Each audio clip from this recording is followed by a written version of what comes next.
You remember my father that he had his business. He made the white reindeer and the I don't know if you knew that. So my father for years he was a carpenter. He also was sanitation, safe, secure job, pension benefits. But he made the wooden reindeers and the pumpkins that you put mums in, and the bridges and the windmills, all these things. Okay. And so he made all this stuff. I don't know if you remember, I had like the cow mailbox we had in front of me. So he made all this stuff by hand, made ducks. He was a craftsman.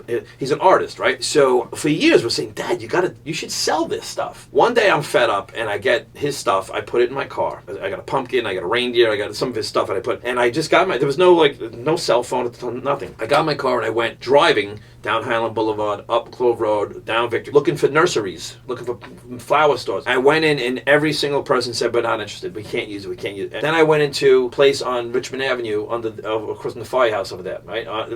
Right after Victory. I went in there. The old man says, nah, get the hell out of here. As I'm walking out, the son comes out. The son who is, most of my dad's age. What do you got there? And he goes, you know what? Leave them all out here, and if they sell, we'll buy more of them. I'm not kidding you. I got my car, drove back. I gave my phone number to my house. Got back, called. He said, we sold them all. We need more. How many you got? So what happened was, I said to my father, we got a customer. He's going to buy all your stuff. He's like, how much you want? All of it. And my father must have made cash business at the time. My dad, rest in peace. We just lost him a month and a half ago. And thanks. Hundreds of thousands of dollars in cash that he was able to. And that's that old school business model, though. That business model is really ineffective now. He cut off tips of his fingers. He couldn't hear from the store. But he did that. He hustled. Right? He was dressed in overalls. His hands were like sandpaper. But let me ask you, I got to interrupt you because this is where I disagree. Is it not around anymore? Can create an ebook that teaches people how to do that, right? Create a course, charge $299 on how to create this flower pot. Yes. And there's people doing it. There's a company called Etsy. I don't know if you're familiar with them.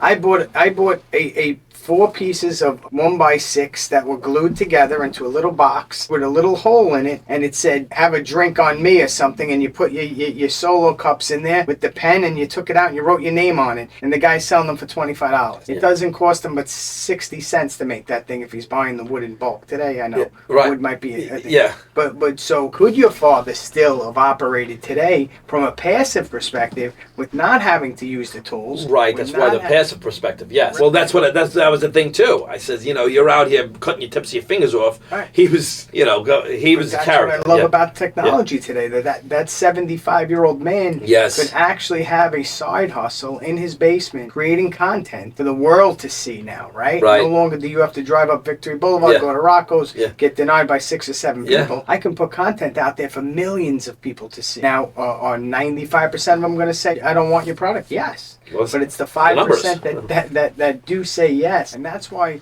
I'm so enamored by, direct to consumer, right? I'm so enamored by the fact that I don't have to any longer go to Walbaum's and buy toilet paper, right? I mean, I just think that there's certain things that you don't have to leave your house for anymore. There's so many products that you can buy directly from, maybe not toilet paper from the perspective of Scott's, but you can buy materials direct from consumers now and cut out middlemen. And I think that is really revolutionizing e-commerce and how we buy things today. Change the world. That's an understatement, actually. You can create a business around that, and around anything that you love. Right. You have to have the hustle and get around people that like you that are making it happen. New business model that just hit the marketplace where they took network marketing and they got rid of all the shit that doesn't work. What doesn't work in that industry is auto ship, business volume, overpriced products, and hype. Auto ship doesn't work? No. That's a funny story because me and Vinny did get involved with something years and years ago, and you got cases of juice sent to your house, and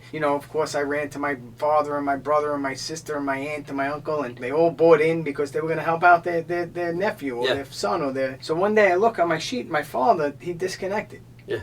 And I called him up. I said, Dad, what's the matter? You don't want to. All of a sudden, you don't want to help me out. He said, listen to me. Whatever it is that they were taking from me, I'll give you double. Yeah. But I can't get out of my garage because the boxes are so high. Right. I'll give you double. I can't pull my car out of the garage. Stop sending me cases. Yeah. No, I know. That's why. And you have to experience it to realize that model. And that was 15 years ago. Now it's completely antiquated. To sell a product. First of all, it's overpriced. Here's why that's an overpriced product. Not just that product, but an MLM product, right? is because if I'm paying $150, I can go to Amazon. If you're selling a product for $150 and I can go to Amazon and get something similar for $30 or $40, I can't run around town with a patent saying, mine's the best. No, I'm going to Amazon. Absolutely. Or now your father's got all those extra case of juice or whatever the product is, because you can go get that same exact product, that actual product on eBay for 50% off or 30% or 70% off.